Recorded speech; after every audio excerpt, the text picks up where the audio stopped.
Hello everyone, मैं आशा करती हूँ आप सभी ठीक होंगे। मैं काजल धामी आप सभी का स्वागत करती हूँ आपके अपने चैनल प्यूपिल टीचर में। आज की इस वीडियो में हम सीटेट परीक्षा की तैयारी को ध्यान में रखते हुए सीटेट परीक्षा के अंदर पूछा जाने वाला एक महत्वपूर्ण टॉपिक जो कि है लर्निंग डिसेबिलिटीज, जिसको हम अधिगम अक्षमताओं के नाम से जानते हैं। इस टॉपिक को मैं आप लोगों के साथ कवर करूंगी। इस वीडियो को देखने के बाद आपके यहाँ पे 2 नंबर पक्के हो जाएंगे सीटेट परीक्षा के। तो चलिए वीडियो शुरू करें। सबसे पहले अगर हम देखें कि ये जो लर्निंग डिसेबिलिटीज होती है यानी कि अधिगम अक्षमताएं होती हैं, ये क्या होती है? ये कुछ ऐसे आपके डिसऑर्डर माने जाते हैं जो कि हम लोगों को लर्निंग में यानी कि अधिगम में हमें दिक्कत करते हैं। तो देखिए, सबसे पहले आप यहाँ पे देख सकते हैं, पहला यहाँ पे लिखा है डिसलेक्सिया। डिसलेक्सिया क्या है? डिसलेक्सिया जो है ये 2 अलग अलग शब्दों से बना हुआ है। एक है डिस और एक है एक्सिया।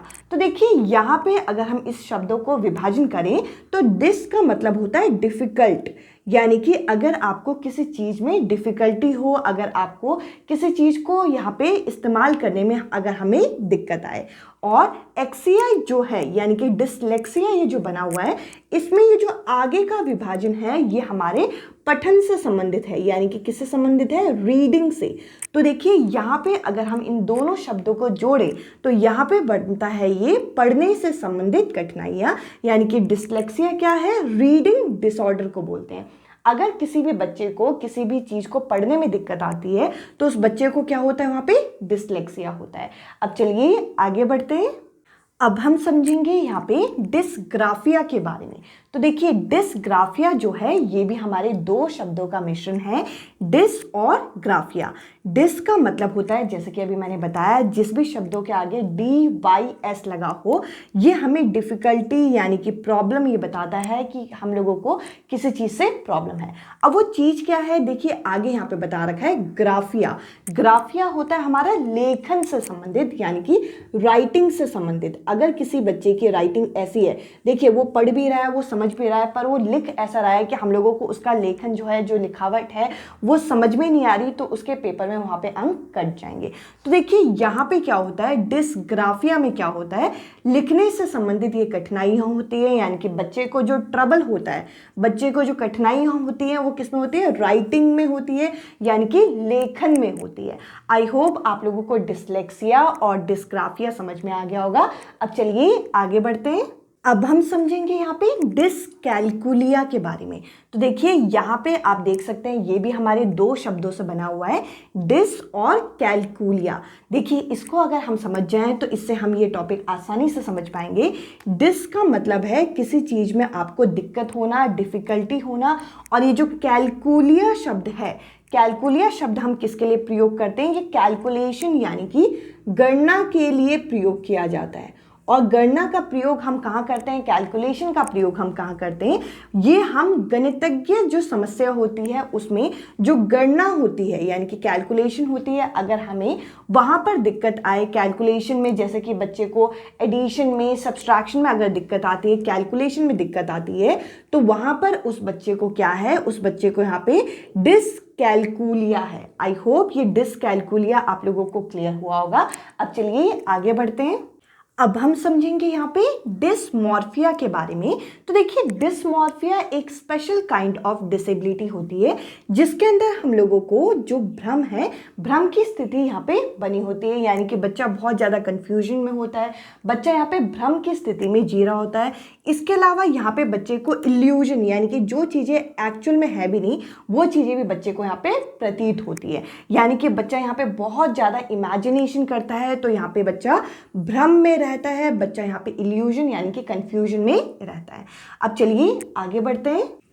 अब हम समझेंगे यहाँ पे अफ्रेजिया के बारे में। तो देखिए ये जो अफ्रेजिया शब्द है ये भी 2 अलग अलग शब्दों से मिलकर बना हुआ है, जिसमें आप यहाँ पे देख सकते हैं ये जो ए है इसका मतलब होता है नॉट, और जो फ्रेजिया शब्द है इसका मतलब होता है स्पीचलेस।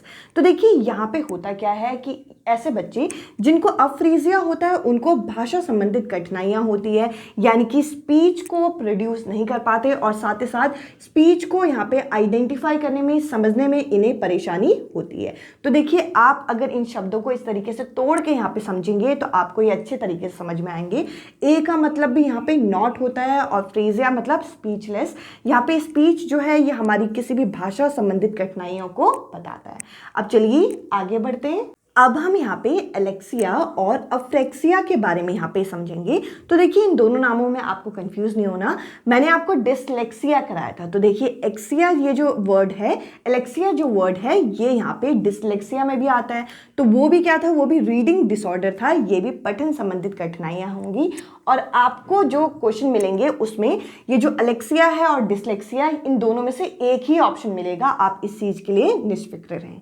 इसके अलावा जो अगला है वो है अफ्रेक्सिया। अफ्रेक्सिया जो होता है, जो हमारी मोटर प्लानिंग होती है, जो हमारी मोटर कौशल होती है, वो उन चीज़ों को प्लान करने में यहाँ पे डिसऑर्डर हो जाता है।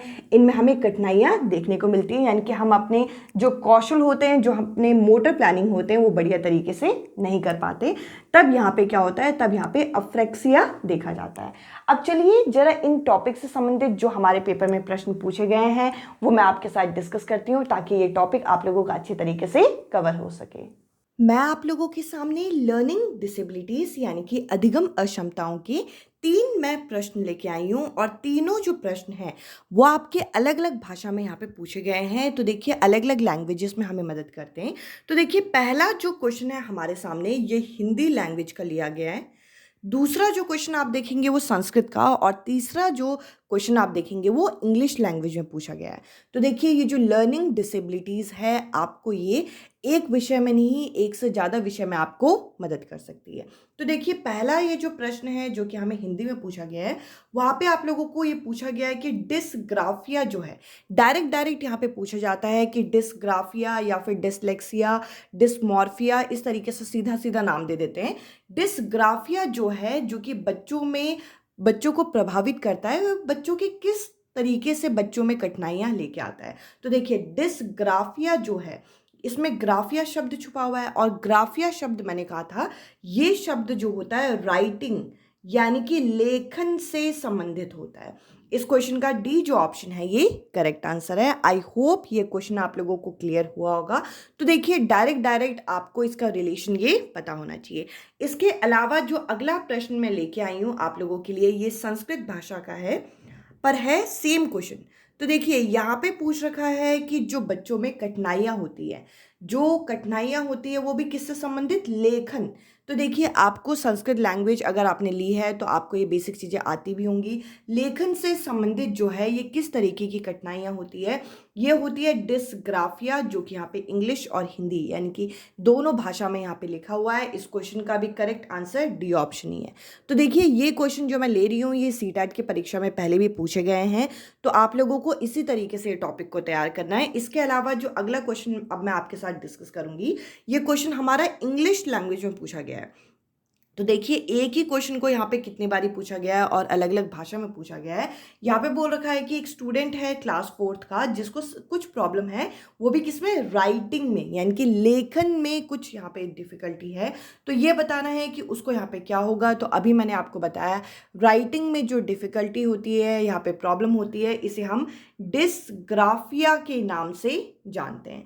तो देखिए आपको ये टॉपिक अच्छी तरीके से तैयार करना था, और इस शॉर्ट वीडियो में मैंने आप लोगों के साथ अधिगम अक्षमताएं, लर्निंग डिसेबिलिटीज़ को कवर किया। आई होप ये वीडियो आप लोगों को पसंद आई होगी। अब मैं आपसे मिलूंगी अगली वीडियो में अगले टॉपिक के साथ। Bye bye, take care.